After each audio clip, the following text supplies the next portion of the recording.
This evening, first, from deportation fears to government assurances, hear what Vice President Dr. Barry Jagdeo has to say about welcoming Guyanese returnees amid U.S. immigration crackdowns. Plus, a devastating fire leaves 3 families homeless in Kitty.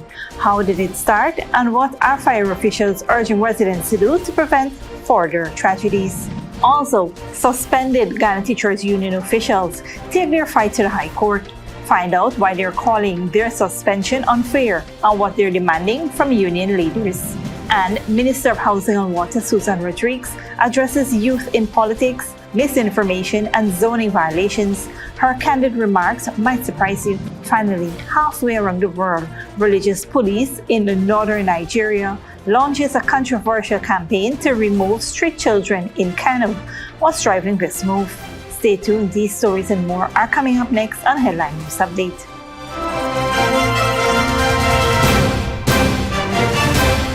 Welcome to this broadcast of Channel 2's Headline News Update for January 24th, 2025. I am Bibi Bacchus. Thank you for joining us. First up, Vice President and People's Progressive Party Civic General Secretary Dr. Barry Jagdeo assured that Guyanese deported from the United States will not be refused entry into their homeland. Speaking at his weekly press conference on Thursday, Dr. Jagdeo emphasized the government's duty to all citizens regardless of their circumstances. They're Guyanese, then they don't have a choice but to take them back. Dr. Jagdeo highlighted Guyana's long-standing policy of welcoming returnees, comparing how the country accommodates Venezuelans, including non-Guyanese migrants. We believe that if our country can absorb people who come from Venezuela, most are Guyanese, but they're non-Guyanese too. And if we can absorb them in our country and they're working here and they're living here decently, then why shouldn't we do that for our own people? If they're deported back home, this is home to them.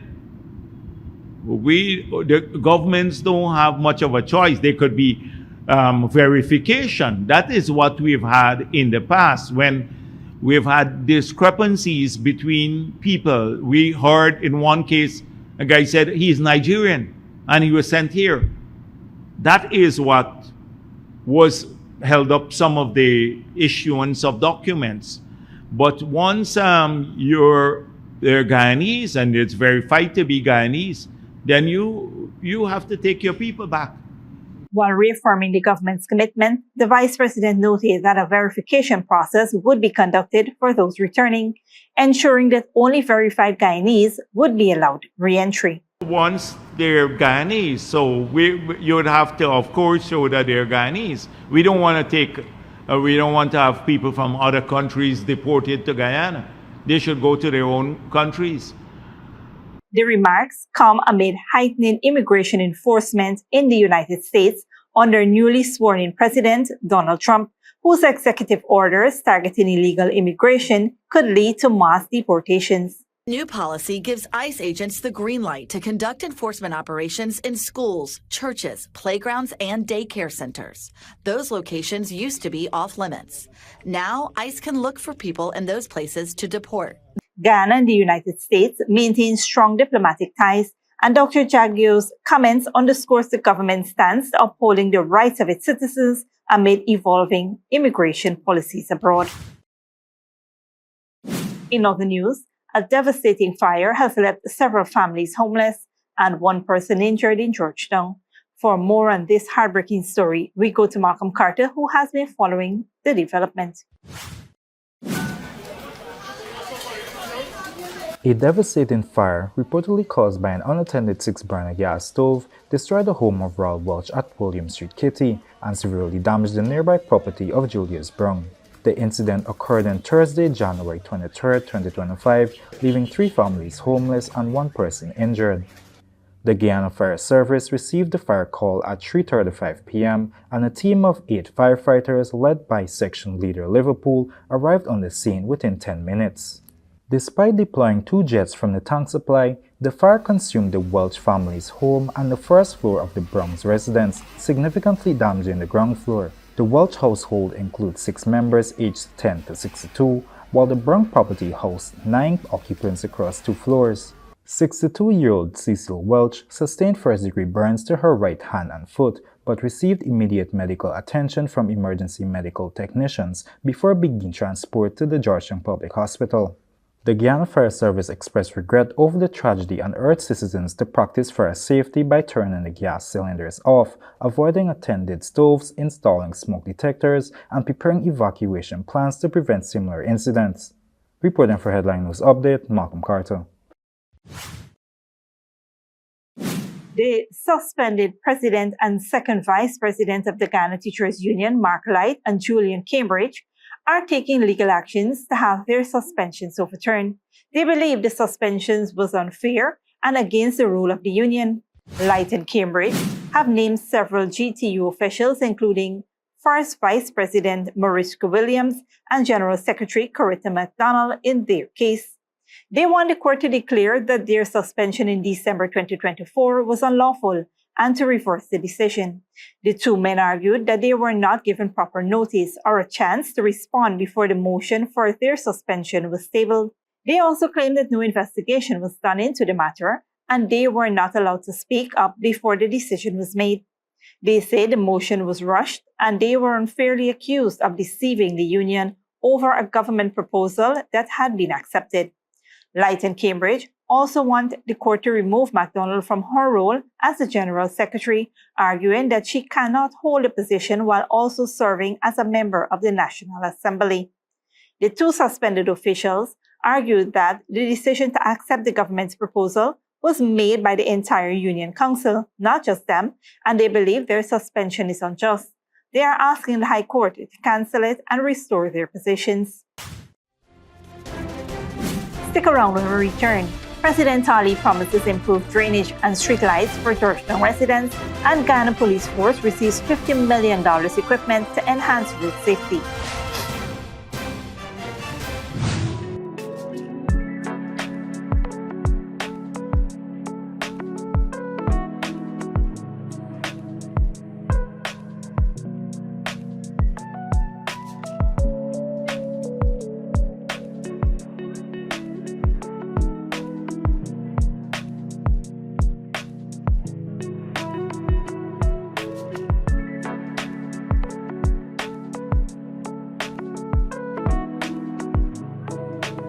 Good girl forget things. What's the problem, Granny? I want money for borrow for doing surgery. I was dancing and I fall and fracture my hip. If you need some quick money, you should check Lender's Jewelry and Pawn Shop. Lender's Jewelry and Pawn Shop, Lot 238 South Road Border, Georgetown. Get jewelry made to order in just 72 hours. We also accept vehicles. Lender's, best rates, longest payback period. Boys, I get through. Plus, I could dance again. Lender's Jewelry and Pawn Shop.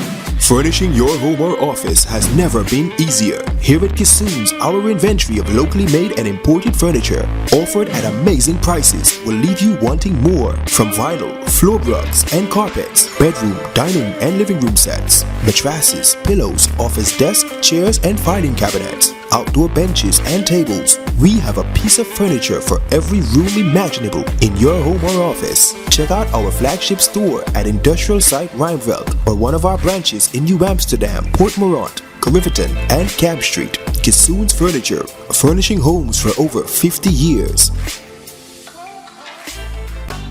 See clearly with a gift of sight from Modern Optical Services. Let our professional team examine and prescribe what's best for your eyes. Our smalls make fashionable faces. See us for a full line of optical services, including brand name and prescription eyewear.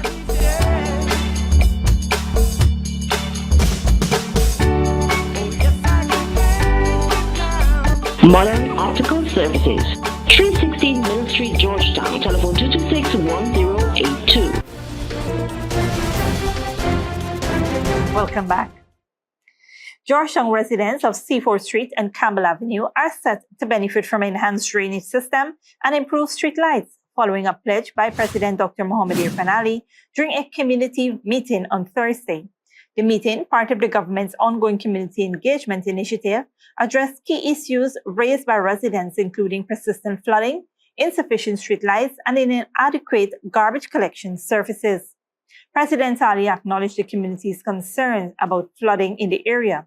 To address this, he announced plans for a comprehensive drainage program to be implemented within a week. The issues that I'm hearing here is the drainage, the street lights, the coca, the drainage, the street lights, well, the garbage collection. We have to work with the city council and see what can be done. But what we'll do is within the next week, we'll put together a full drainage program for the area where we can use the local labor. We'll use the local labor, but NDIA would bring in their rubberized wheel equipment, and we will fix the drainage in a week time. We'll start works there, and with GPL we'll look at the street lights. In response to complaints about inadequate garbage collection, President Ali committed to collaborating with the Georgetown City Council to resolve the issue. Residents welcomed the announcements, expressing satisfaction with the community's ongoing improvements, which they attribute to consistent government investments in infrastructure and recreational facilities. President Ali reiterated his administration's focus on uplifting communities and improving public service nationwide. This meeting is one of several held by President Ali this month as his government ramps up efforts to engage communities and address their concerns directly. In other news, youth engagement, misinformation, and housing scheme regulations were key topics addressed by Minister of Housing and Water Susan Rodriguez in a recent podcast interview. For more on what she had to say, here's Malcolm Carter with the details. In a recent podcast interview with Zigyaf on TikTok, the Honorable Minister of Housing and Water Susan Rodriguez addressed key national issues, including youth involvement in politics, combating misinformation, and the importance of adhering to zoning standards in housing schemes. Firstly, the minister began by encouraging young people to engage in politics and make meaningful contributions to the nation. You just really have to be brave about it, and if you believe in it, I think that you'll go far. And I think my belief and passion in wanting to make a contribution to our country is what makes me better at my job. Yeah. And so I try to find ways to engage young people and let them know, politics is not taboo. It's part of our everyday life. We can't run away from it. Minister Rodriguez emphasized the importance of independent thinking, urging you to evaluate information critically and make informed decisions based on verified facts rather than being influenced by singular narratives. Her remarks underscored the need for youth engagement in shaping Guyana's future while remaining vigilant against misinformation. What is the government doing as a whole to raise the standard of living, for example, for all Guyanese? And you have to get to the bottom of that. You can't only get your news from opposition outlets and think that you can form an opinion. You have to read everything and then form your own opinion, or you can't latch on to one particular individual and think that, I just like this person. Yeah. And but he or she may not be giving you accurate. Secondly, Minister Rodriguez responded to criticism from the opposition, describing their public commitments as unrealistic and noting the ease of making promises when not held accountable. If you look at how the opposition acts now, in terms of the public commitments they're making, a lot of it is unrealistic. It's easy to say these things when you're not being held accountable. Your feet is not to the fire in the way that the government is. So it's easy to make promises like that. The reality is very different. The minister also highlighted the importance of zoning standards in housing schemes, emphasizing the ministry's transparency. Anybody who has received an allocation, and you can check it, anybody who's received an allocation at one of our drives, they go through the selection, they make payment, they'll get a receipt, and then there's this survey department that is with us on ground as well. And they go over to that survey department, and they will be shown exactly where their lot is on the plan. And on the bigger scheme of things, so the entire area would be displayed there. Minister Rodriguez noted that while plans are clear, unauthorized developments like vulcanizing shops or retail businesses in residential areas often disrupt communities. She further stated that while she admires those pursuing 2 or 3 ventures, it must not disturb the peace in the area. When you have people now who have started to live there and on their own go open a vulcanizing shop or, some other development or retail area business, I guarantee you it's not approved. Yeah. They just do that on their own. Where we can do more work is in the enforcement. Yeah. But it's not that we approve haphazard development all over the place. We don't want to take that away from them either. Like I admire people who want to do 2-3 things and are really working hard or finding another stream of income. I am all for it. But you cannot do it in a way that disrupts or disturbs the peace to the other people who live on that street or in that area. She also addressed the issue of business applications being rejected and the reluctance of some businesses to shut down despite lacking approval. Whether you can go ahead with this business development that you want to do here or not. Yeah. And a lot of times it's rejected, but a lot of time it's unregulated because they never came for approval in the first place. They're just operating and only if the authorities come, then the place will close. Minister Rodriguez wrapped up by stressing the importance of following regulations and staying informed, urging everyone to contribute positively to the country's growth and development. Reporting for Headline News Update, Malcolm Carter. Thanks, Malcolm. The Ghana Police Force has received enforcement equipment valued at approximately $50 million to enhance traffic management and road safety across the country. The equipment, funded by the Inter-American Development Bank, includes speed guns with cameras, wheel clamps, direction sensing radars, portable speed bumps, and 20 tablets for data recording. Minister of Public Works, Bishop One Edgehill, emphasized that while the new tools address issues like speeding and illegal parking, a cultural shift in road safety behavior is equally vital. The Minister of Public Works noted the wheel clamps in particularly are expected to reduce haphazard parking, with 200 more clamps for trucks currently being procured. What we are giving today is mainly for cars and maybe canters. The Ministry of Public Works, we are in the process of procuring 200 clamps for trucks. Minister Edgehill highlighted the government's commitment to improving road safety, noting that an additional $2 billion will be allocated in the 2025 budget for traffic light installation in Georgetown. So you're going to see a massive rollout of traffic lights based upon agreements with the traffic officers where the needs exist, and also what is required for safety in the Georgetown area. As these efforts roll out, citizens are responsible for complementing these advancements by holding themselves and others accountable, ensuring Ghana's roadways are more efficient and safer for all. Don't go away after the break. U.S. President Trump threatens tariffs at 2025 Davos World Economic Forum, and new California fire.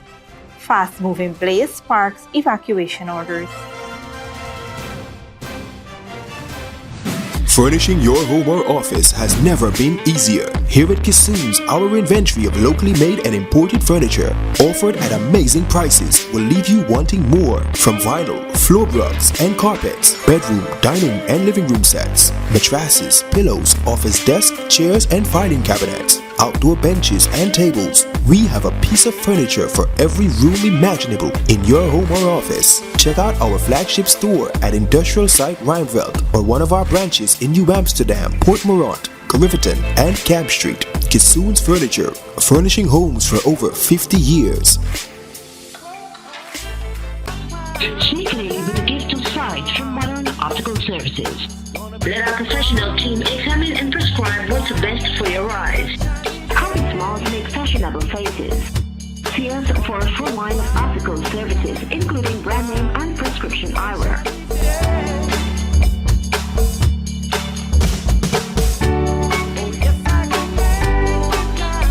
Modern Optical Services, 316 Mill Street, Georgetown. Telephone 226-1082. Good girl forget things. Who's the problem, Granny? I want money for borrow for those surgery. I was dancing and I fall and fracture my hip. If you need some quick money, you should check Lender's Jewelry and Pawn Shop. Lender's Jewelry and Pawn Shop, lot 238 South Road, Border, Georgetown. Get jewelry made to order in just 72 hours. We also accept vehicles. Lender's, best rates, longest payback period. Boys, I get through. Plus, I could dance again. Lender's Jewelry and Pawn Shop.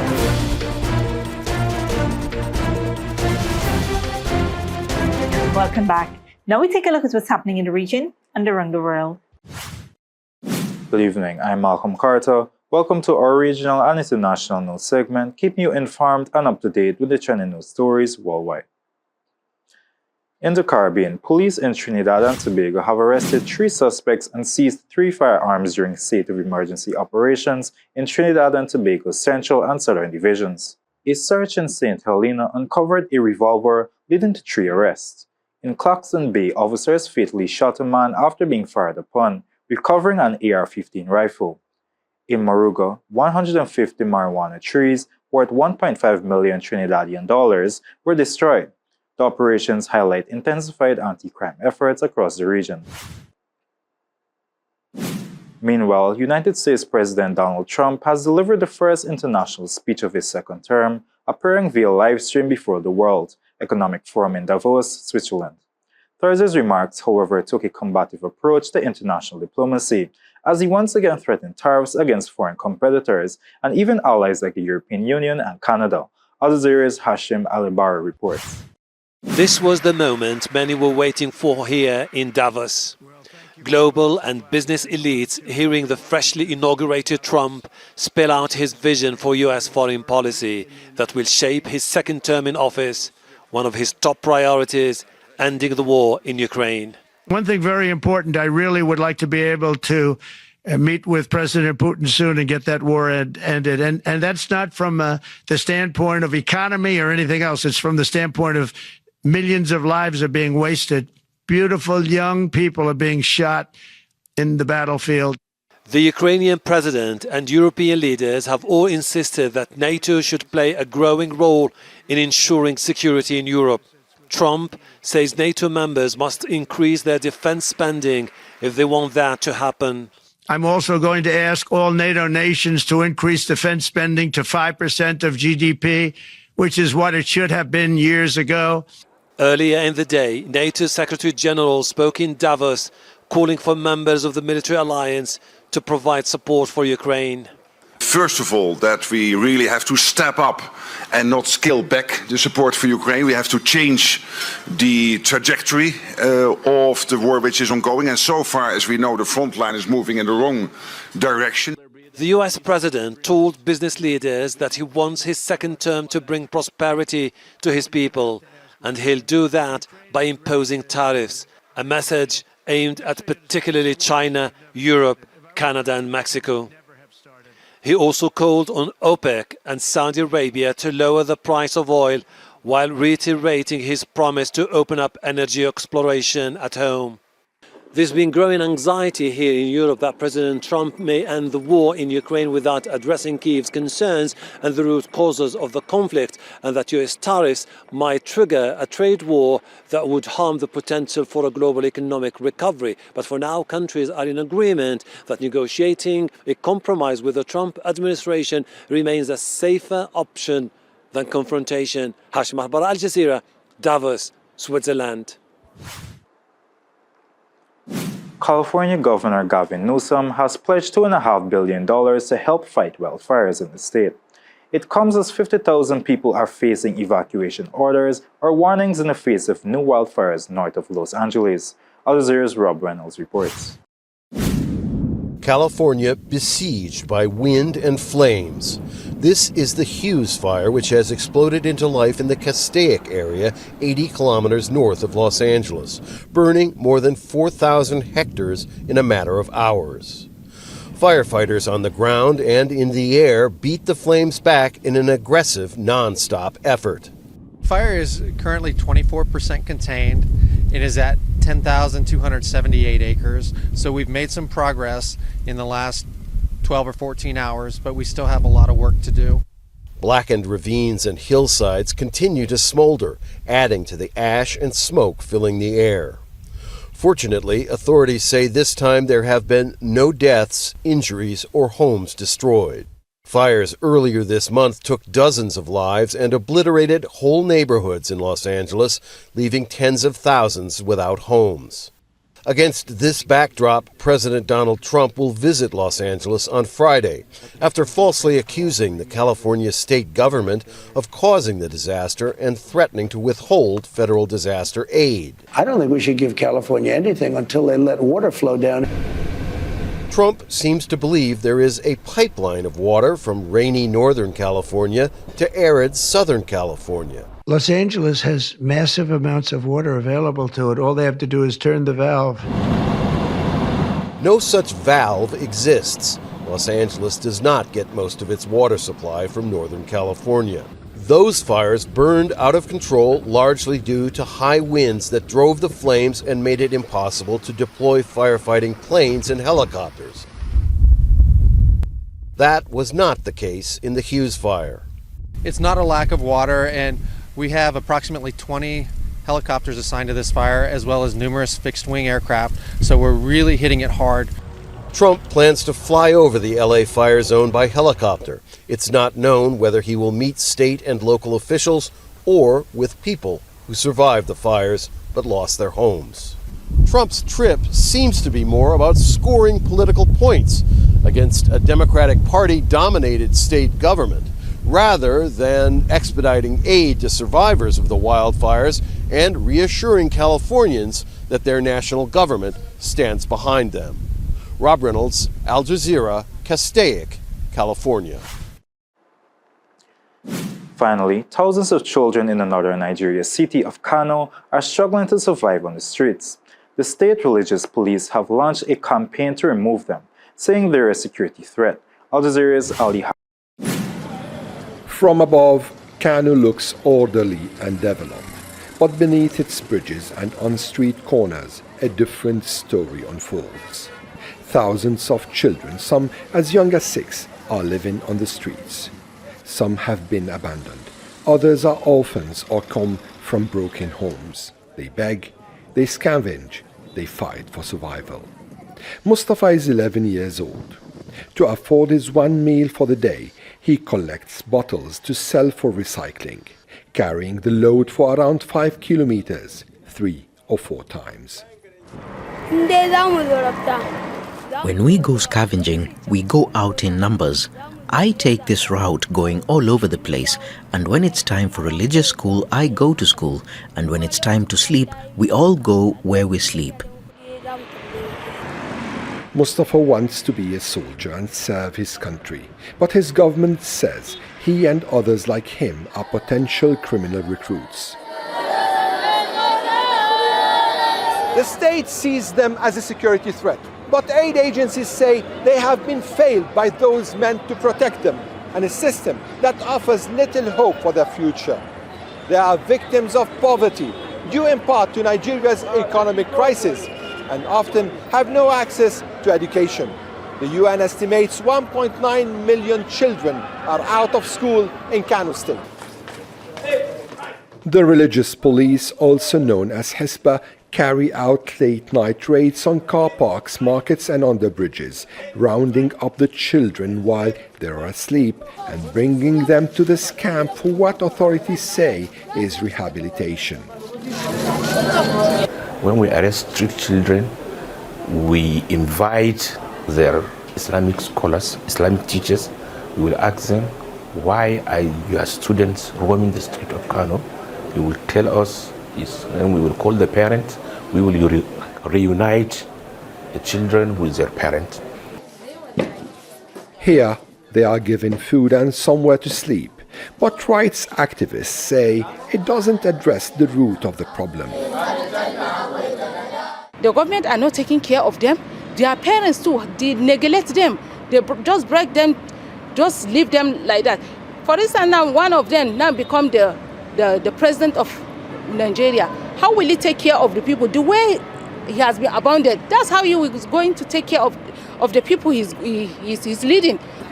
Aisha insists that poverty, a lack of education and broken families are the true culprits, and without addressing these issues, the cycle of neglect will continue.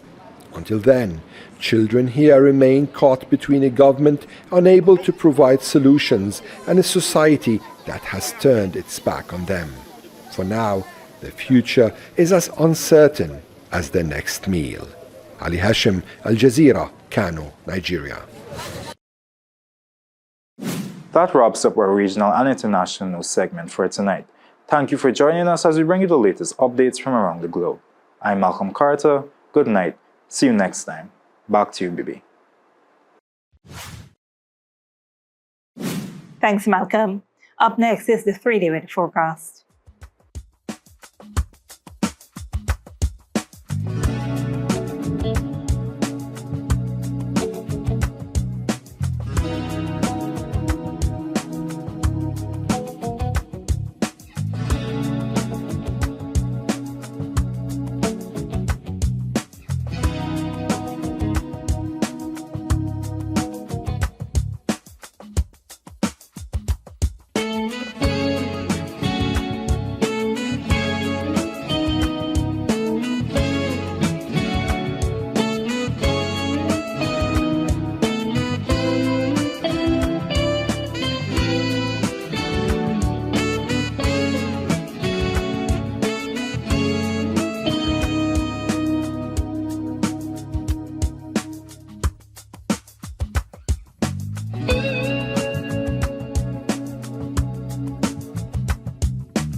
And that's it to be 2 headline news for this Friday evening.